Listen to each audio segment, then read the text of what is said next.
ধৈর্য তো অনেক ধরলাম, কি লাভটা হয়েছে? ধৈর্য তো অনেক ধরলাম, কি আমার উপকার হয়েছে?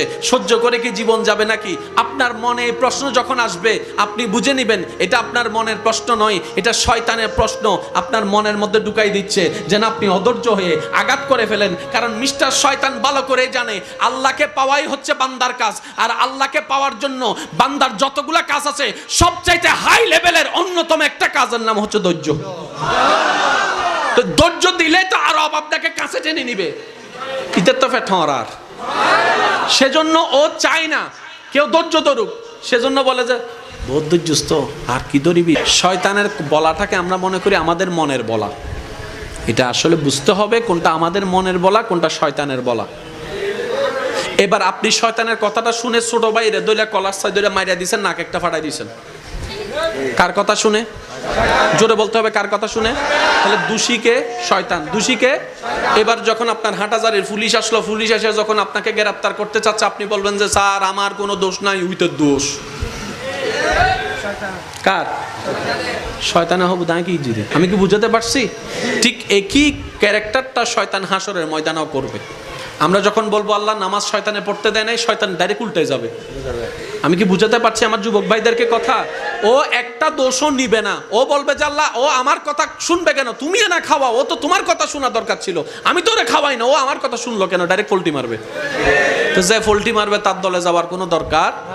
সেজন্য মনে রাখবেন, যেখানেই আপনার বিপদ আসবে মনে রাখবেন ধৈর্য ধরার নিয়ামত আল্লাহ আপনাকে দিচ্ছে। কেন? আল্লাহ আপনাকে গুনাহ মাফ করাতে চাচ্ছে, আল্লাহ আপনাকে জান্নাত দিতে চাচ্ছে, আল্লাহ আপনাকে কাছে টানতে চাচ্ছে। মনে রাখবেন, যাকে রব ভালোবাসে বেশি তাকে কষ্ট দেয় বেশি, যাকে রব ভালোবাসতে চাই বেশি মুসিবতে ফেলে বেশি। আল্লাহ তুমি ভালোবাসলে কষ্ট দাও কেন? তুমি ভালোবাসলে মুসিবত দাও কেন? তুমি ভালোবাসলে ক্ষুধার যন্ত্রণা কেন হবে? তুমি ভালোবাসলে আল্লাহ তৃষ্ণার যন্ত্রণা কেন হবে? তুমি না রাজ্জাক, তুমি তো সবকিছু রিজিক দাতা, তাহলে তোমাকে ভালোবেসে তুমি আমাকে ভালোবাসলে কেন আমার ক্ষুধার যন্ত্রণা, কেন আমার তৃষ্ণার যন্ত্রণা? রব্বে কারীম বলে আমি চাই না সাময়িক এই 2 দিনের খাবার খেয়ে আমার ভালোবাসার বান্দাটা বেঁচে থাকুক, আমি চাই তো তোরে জান্নাতের ফল খাওয়াতে। এবার বলেন ধৈর্য কখন ধরে? বিপদ যখন আসে। ধৈর্য কখন ধরে? বিপদ কখন আসে? কষ্ট যখন আসে। কষ্টের পরেই বিপদ, বিপদের পরেই ধৈর্য।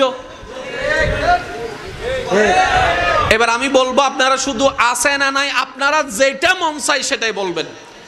এজিদ বাহিনীর কাছে ফানির কষ্ট আছে। ওয়ানাকসিম মিনাল আমওয়ালি ওয়াল আনফুসি ওয়াস সামারাত ওয়াবাশশিরিস সাবিরিন ওয়াবাশশিরিস সাবিরিন ওয়াবাশশিরিস সাবিরিন আল্লাযিনা ইযা আসাবাতুহুম মুসিবা ক্বালু ইন্না লিল্লাহি ওয়া ইন্না ইলাইহি রাজিউন। আমি রব কার সাথে আছি জানো? যারা ধৈর্য ধরে। ধৈর্য কারা ধরে জানো? যারা কষ্ট পায়। আল্লাহ কিসের কষ্ট? বলে যে পানির কষ্ট, খাবারের কষ্ট, ভয়ের কষ্ট, সম্পদ নষ্টের কষ্ট, জান নষ্টের কষ্ট। এই কষ্ট পাওয়ার পরও আল্লাহ আমি কিভাবে বুঝবো তুমি কার সাথে আছো? বলে যে যাদের ভিতরে দেখবা হাজার কষ্ট আসার পরে আমি আল্লাহর প্রতি কোনো আপত্তি জানাই নাই, আফসোস জানাই নাই, বিরক্তি দেখাই নাই, কষ্ট দেখাই নাই, প্রতিবারেই বলেছে আলহামদুলিল্লাহ, আল্লাহ তুমি যা করে খুশি, আমরা সেটা পেয়ে খুশি। বলেন না সুবহানাল্লাহ। রব চায় বান্দা কিছু একটা কর, অল্প করে হইলেও কর, আমার জন্য কর। বুঝে বুঝে বলেন না সুবহানাল্লাহ। বান্দা কিছু একটা কর, অল্প করে হলেও কর, আমাকে খুশি করার জন্য কর। ওই করাটা এমন ভাবে কর যে করাটা দেখে আমি মালিক খুশি হয়ে তোর সারা জীবনের গুনাহকে মাফ করে দিতে পারি। আর আমি যদি মাফ করে দিই তোকে জাহান্নামে নেওয়ার ক্ষমতার কারণে জান্নাত তোর হয়ে যাবে। ওয়াকিয়া সবারই জানা, মুসা নবীর একজন পাপী উম্মত মরণের আগে শুধু কুকুরকে পানি খাওয়াইছে। তো মুসা নবীর উম্মতের জন্য যদি রব এত দয়াবান হয়, আমরা তো আল্লাহর হাবিবুল্লাহ নবীর উম্মত, আমাদের জন্য আল্লাহর দয়া আরো বেশি। কথা বলেন ঠিক কি না? সেজন্য আজকে থেকে দোষ দিব আমরা সবসময় নিজের। ব্যর্থ হয়েছি আমার দোষ। জোরে বলেন না রে ভাই, ব্যর্থ হয়েছি আমার দোষ। লাভ চান না লস চান? একটা আওয়াজ দেন, লাভ চান না লস চান? আল্লাহ আমাদের সবাইকে একটু বুঝার তৌফিক দান করুন। ও আল্লাহ, তোমাকে খুশি করার মতো কোনো আমল এখনো পর্যন্ত আমরা কেউ করতে পারি নাই, কেউ পারি নাই। তো তোমার কাছে একটাই ফরিয়াদ, মওলা আমাদের উপর তুমি নারাজ হইও না, আমাদেরকে তুমি ফেলে দিও না। আমরা তোমার বান্দা মওলা, তোমার বান্দা। আল্লাহ যতই ভুল করি তোমারই তো বান্দা। তুমি ফেলে দিলে তো কোথাও যাওয়ার আর ঠাঁই নাই আমাদের। আল্লাহ আজকের এই মাহফিল থেকে আমাদেরকে তোমার প্রিয় বান্দা হওয়ার জন্য, দুনিয়া এবং আখেরাতে জিতার জন্য যা যা গুণ অর্জন করা দরকার আমাদের সবার ভিতরে সেই গুণগুলো তুমি দয়া করে দান করে দাও। আমিনের আওয়াজ আর একটু বড় হলে সুন্দর হতো। আল্লাহ তোমার প্রিয় বান্দা হিসেবে আমাদেরকে কবুল করে নাও। তোমার নবীর প্রিয় উম্মত হয়ে কবরে যাওয়ার তৌফিক দান করো। আপনাদের কি কষ্ট হচ্ছে ভাইয়া? ইউসুফ নবীর ভাইয়ের প্ল্যানিং কি ছিল? ইউসুফ আল্লাহ পাক বলে যে এখনো দিন বাকি আছে, এখনো দিন। এবার দেখেন ইউসুফ নবীকে ওখান থেকে নেওয়ার পরে, তোলার পরে যা যা সব কি জানেন আপনারা, শুধু মনে করিয়ে দিচ্ছি। ওনাকে একজনে কিনলো, কিনার পরে বলে যে বাজারে তুল, বিক্রি করব। কি হিসেবে? গোলাম হিসেবে। ইউসুফ নবীকে বাজারে তোলা হয়েছে কি হিসাবে? সবাই বলে না কি হিসেবে? গোলাম হিসেবে, চাকর হিসেবে। জগৎ ওনাকে চাকর বানায় প্রেজেন্ট করেছে। রব বলে যে আমার প্ল্যানিং আলাদা, আমার প্ল্যানিং আলাদা। তোরা আজকে যাকে চাকর গোলাম হিসেবে দেখছিস ওকে আমি বাদশাহীর আসনে বসাবো। বান্দার প্ল্যানিং দেখেন, আল্লাহর প্ল্যানিং দেখেন। এবার আসেন, ওইসো আরে মা, মনোযোগ মনোযোগ মনোযোগ। ইউসুফ নবী বাজারে তুলছে কি হিসাবে ভাইয়া? সম্মান না অসম্মান? অসম্মান বলে না, সম্মান না অসম্মান? আমাদের শিকার জানার দরকার, এগুলো শিখে শিখে জীবনের সাথে মিলাই বুদ্ধি করে কাজ করার দরকার। এবার দেখেন আল্লাহর প্রিয় নবী ইউসুফ নবীকে যে গোলাম বানাচ্ছে, আল্লাহ দেখে নাই? আল্লাহ দেখেও কি হয়ে আছেন? আল্লাহ চুপ হয়ে থাকা মানে আল্লাহ আপনার সাথে নাই নয়, আছে। আপনার দুশমনকে একটু সময় দিচ্ছে যে ফিরে আসার জন্য।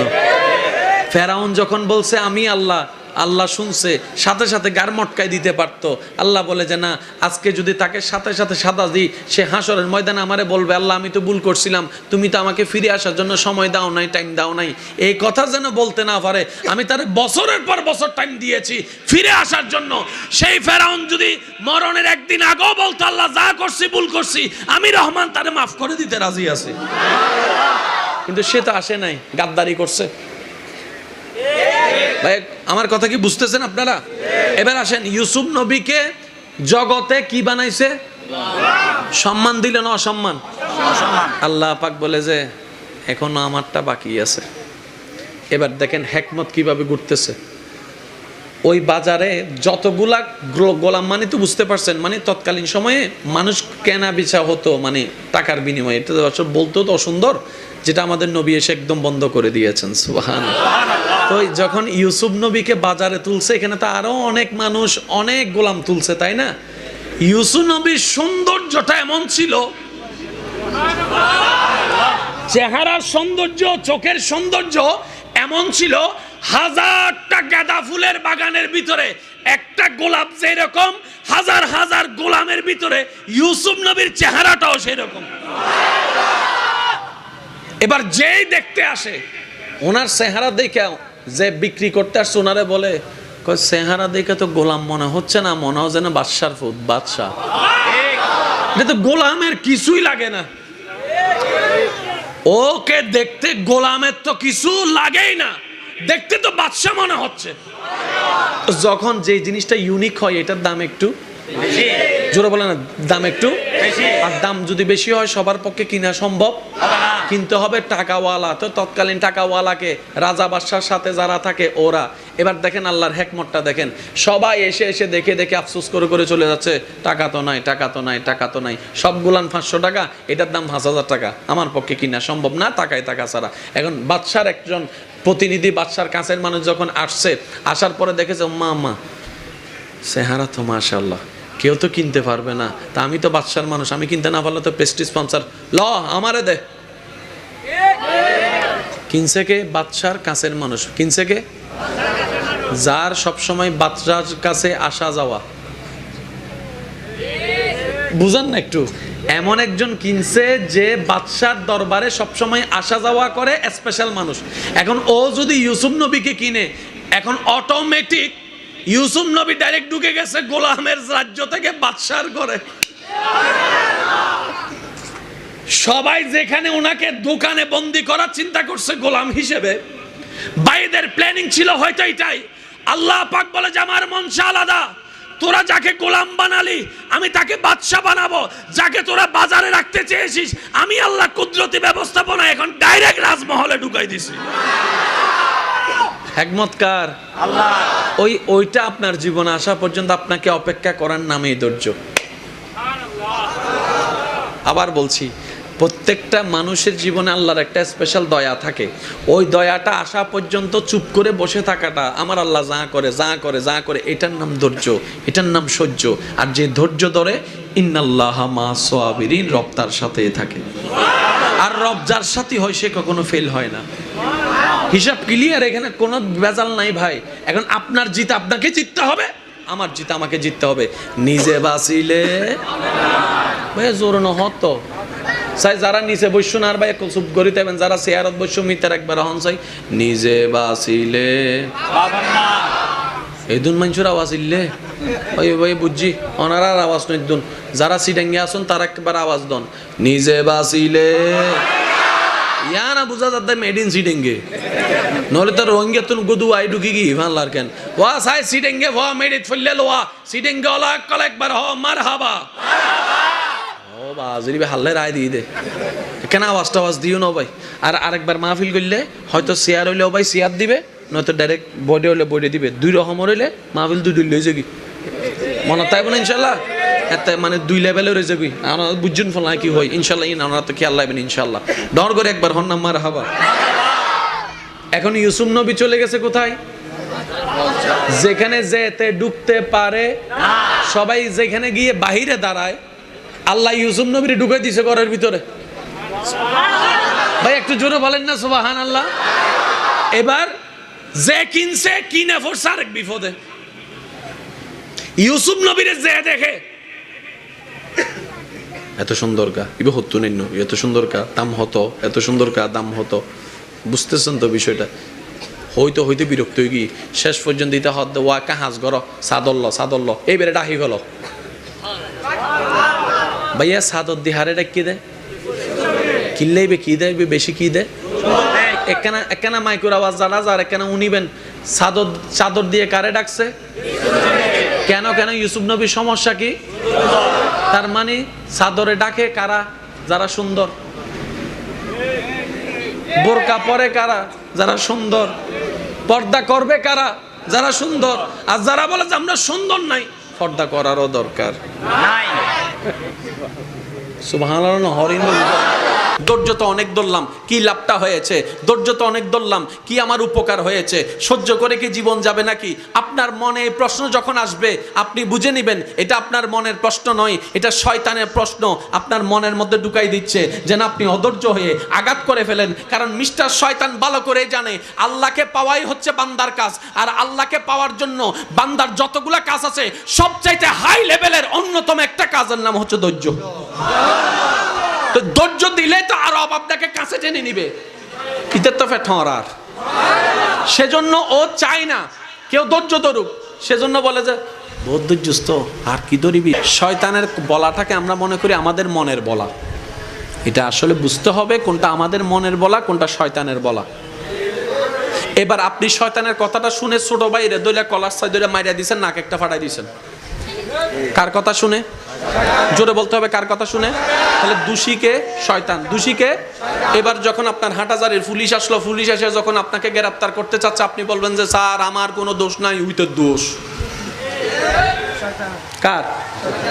শয়তান হবু দাঁড়ি কি জিরে। আমি কি বুঝাতে পারছি? ঠিক একই ক্যারেক্টারটা শয়তান হাসরের ময়দানেও করবে। আমরা যখন বলবো আল্লাহ নামাজ শয়তানে পড়তে দেয় নাই, শয়তান ডাইরেক্ট উল্টে যাবে। আমি কি বুঝাতে পারছি আমার যুবক ভাইদেরকে কথা? ও একটা দোষও নিবে না, ও বলবে যে আল্লাহ ও আমার কথা শুনবে কেন? তুমি না খাওয়া, ও তো তোমার কথা শোনা দরকার ছিল, আমি তো ওরে খাওয়াই না, ও আমার কথা শুনলো কেন? ডাইরেক্ট ফল্টি মারবে। তো যে ফল্টি মারবে তার দলে যাওয়ার কোনো দরকার। সেজন্য মনে রাখবেন যেখানেই আপনার বিপদ আসবে মনে রাখবেন ধৈর্য ধরার নিয়ামত আল্লাহ আপনাকে দিচ্ছে। কেন? আল্লাহ আপনাকে গুনাহ মাফ করাতে চাচ্ছে, আল্লাহ আপনাকে জান্নাত দিতে চাচ্ছে, আল্লাহ আপনাকে কাছে টানতে চাচ্ছে। মনে রাখবেন, যাকে রব ভালোবাসে বেশি তাকে কষ্ট দেয় বেশি, যাকে রব ভালোবাসতে চায় বেশি মুসিবতে ফেলে বেশি। আল্লাহ তুমি ভালোবাসলে কষ্ট দাও কেন? তুমি ভালোবাসলে মুসিবত দাও কেন? তুমি ভালোবাসলে ক্ষুধার যন্ত্রণাটা কেন হবে? তুমি ভালোবাসলে আল্লাহ তৃষ্ণার যন্ত্রণা কেন হবে? তুমি না রাজ্জাক, তুমি তো সবকিছু রিজিক দাতা। তাহলে তোমাকে ভালোবেসে তুমি আমাকে ভালোবাসলে কেন আমার ক্ষুধার যন্ত্রণা, কেন আমার তৃষ্ণার যন্ত্রণা? রব্বে কারীম বলে, আমি চাই না সাময়িক এই 2 দিনের খাবার খেয়ে আমার ভালোবাসার বান্দাটা বেঁচে থাকুক, আমি চাই তো তোরে জান্নাতের ফল খাওয়াতে। এবার বলেন, ধৈর্য কখন ধরে? বিপদ যখন আসে। ধৈর্য কখন ধরে? বিপদ কখন আসে? কষ্ট যখন আসে। কষ্টের পরেই বিপদ, বিপদের পরেই ধৈর্য। এবার আমি বলবো, আপনারা শুধু আছে না নাই, আপনারা যেটা মন চাই সেটাই বলবেন। এজিদ বাহিনীর কাছে ফানির কষ্ট আছে। ওয়ানাকসিম মিনাল আমওয়ালি ওয়াল আনফুসি ওয়াস সামারাত ওয়াবাশশিরিস সাবিরিন ওয়াবাশশিরিস সাবিরিন ওয়াবাশশিরিস সাবিরিন আল্লাযিনা ইযা আসাবাতুহুম মুসিবা ক্বালু ইন্না লিল্লাহি ওয়া ইন্না ইলাইহি রাজিউন। আমি রব কার সাথে আছি জানো? যারা ধৈর্য ধরে। ধৈর্য কারা ধরে জানো? যারা কষ্ট পায়। আল্লাহ কিসের কষ্ট? বলে যে পানির কষ্ট, খাবারের কষ্ট, ভয়ের কষ্ট, সম্পদ নষ্টের কষ্ট, জান নষ্টের কষ্ট। এই কষ্ট পাওয়ার পরও আল্লাহ আমি কিভাবে বুঝবো তুমি কার সাথে আছো? বলে যে যাদের ভিতরে দেখবা হাজার কষ্ট আসার পরে আমি আল্লাহর প্রতি কোনো আপত্তি জানাই নাই, আফসোস জানাই নাই, বিরক্তি দেখাই নাই, কষ্ট দেখাই নাই, প্রতিবারেই বলেছে আলহামদুলিল্লাহ, আল্লাহ তুমি যা করে খুশি, আমরা সেটা পেয়ে খুশি। বলেন না সুবহানাল্লাহ। রব চায় বান্দা কিছু একটা কর, অল্প করে হইলেও কর, আমার জন্য কর। বুঝে বুঝে বলেন না সুবহানাল্লাহ। বান্দা কিছু একটা কর, অল্প করে হলেও কর, আমাকে খুশি করার জন্য কর। ওই করাটা এমন ভাবে কর যে করাটা দেখে আমি মালিক খুশি হয়ে তোর সারা জীবনের গুনাহকে মাফ করে দিতে পারি। আর আমি যদি মাফ করে দিই, তোকে জাহান্নামে নেওয়ার ক্ষমতার কারণে জান্নাত তোর হয়ে যাবে। ওয়াকিয়া সবারই জানা, মুসা নবীর একজন পাপী উম্মত মরণের আগে শুধু কুকুরকে পানি খাওয়াইছে। তো মুসা নবীর উম্মতের জন্য যদি রব এত দয়াবান হয়, আমরা তো আল্লাহর হাবিবুল্লাহ নবীর উম্মত, আমাদের জন্য আল্লাহর দয়া আরো বেশি। কথা বলেন ঠিক কিনা? সেজন্য আজকে থেকে দোষ দিব আমরা সবসময় নিজের। ব্যর্থ হয়েছি, আমার দোষ। জোরে বলেন না রে ভাই, ব্যর্থ হয়েছি, আমার দোষ। লাভ চান না লস চান? একটা আওয়াজ দেন, লাভ চান না লস চান? আল্লাহ আমাদের সবাইকে একটু বুঝার তৌফিক দান করুন। ও আল্লাহ, তোমাকে খুশি করার মতো কোনো আমল এখনো পর্যন্ত আমরা কেউ করতে পারি নাই, কেউ পারি নাই। তো তোমার কাছে একটাই ফরিয়াদ, মওলা আমাদের উপর তুমি নারাজ হইও না, আমাদেরকে তুমি ফেলে দিও না। আমরা তোমার বান্দা মওলা, তোমার বান্দা। আল্লাহ যতই ভুল করি তোমারই তো বান্দা, তুমি ফেলে দিলে তো কোথাও যাওয়ার আর ঠাঁই নাই আমাদের।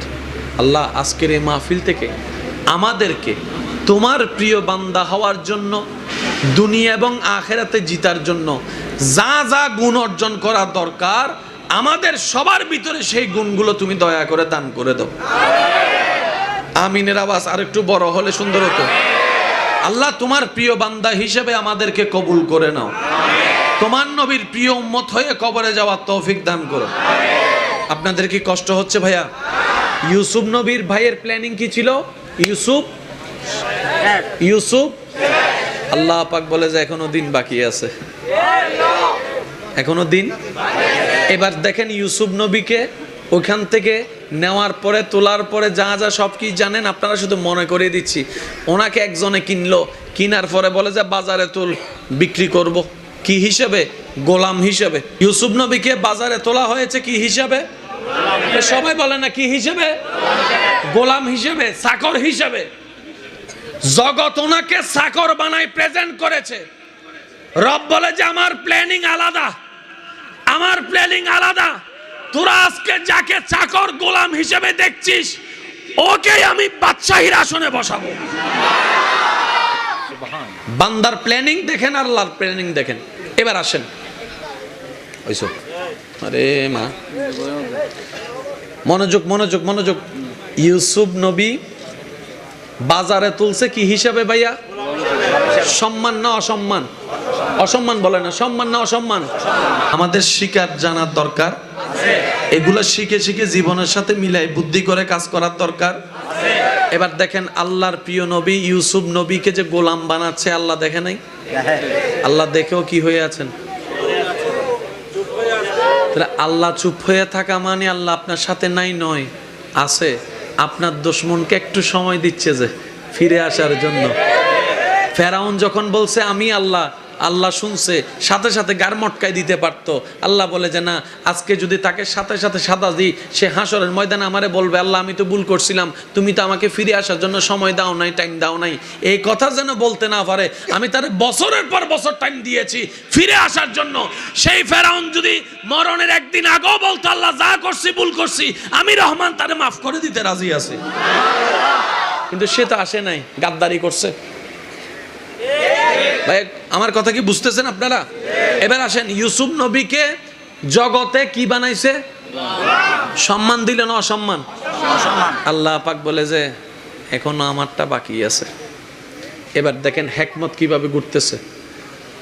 ওই বাজারে যতগুলা গোলাম, মানে তো বুঝতে পারছেন, মানে তৎকালীন সময়ে মানুষ কেনা বেচা হতো মানে টাকার বিনিময়ে। এটা বলতেও তো অসুন্দর, যেটা আমাদের নবী এসে একদম বন্ধ করে দিয়েছেন। সুবহানাল্লাহ।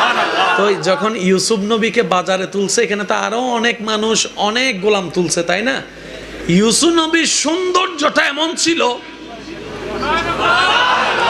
চেহারার সৌন্দর্য, চোখের সৌন্দর্য এমন ছিল, হাজারটা গাঁদা ফুলের বাগানের ভিতরে একটা গোলাপ যেরকম, হাজার হাজার গোলামের ভিতরে ইউসুফ নবীর চেহারাটাও সেরকম। এবার যেই দেখতে আসে, ওনার চেহারা দেখে যে বিক্রি করতে আসছে ওনারে বলে, চেহারা দেখে তো গোলাম মনে হচ্ছে না, মনে হয় যেন বাদশার ফুট, বাদশাহ। এটা তো গোলামের কিছুই লাগে না, ওকে দেখতে গোলামের তো কিছু লাগেই না, দেখতে তো বাদশা মনে হচ্ছে।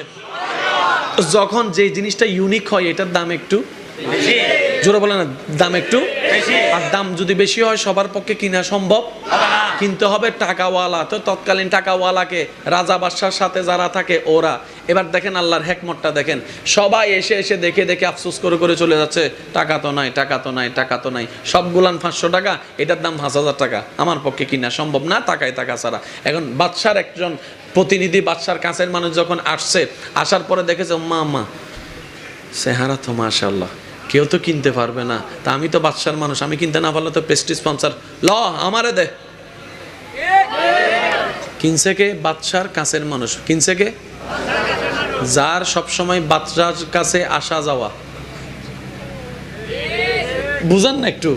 এমন একজন কিনছে যে বাদশার দরবারে সবসময় আসা যাওয়া করে, স্পেশাল মানুষ। এখন ও যদি ইউসুফ নবীকে কিনে, এখন অটোমেটিক ইউসুফ নবী ডাইরেক্ট ঢুকে গেছে গোলামের রাজ্য থেকে বাদশার ঘরে।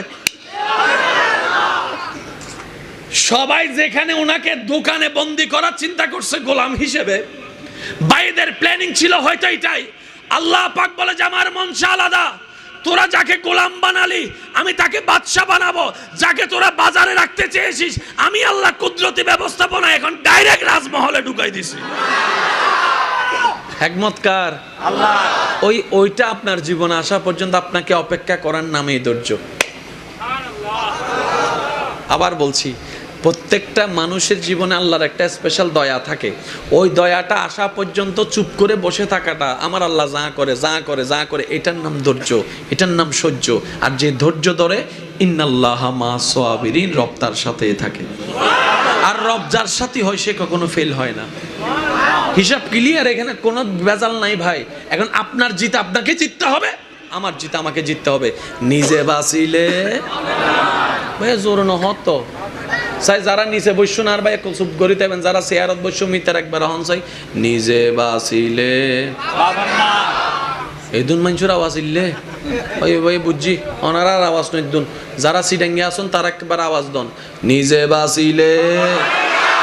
ইয়া না বুঝা যাতে মেড ইন সিডেঙ্গে, নহলে তো রোহিঙ্গা তুন গুদু আই ঢুকি কি ভাল্লার কেন ওয়া সাই সিডেঙ্গে ওয়া মেড ইট ফলে লোয়া সিডেঙ্গে ওলা কল একবার হ মারহাবা।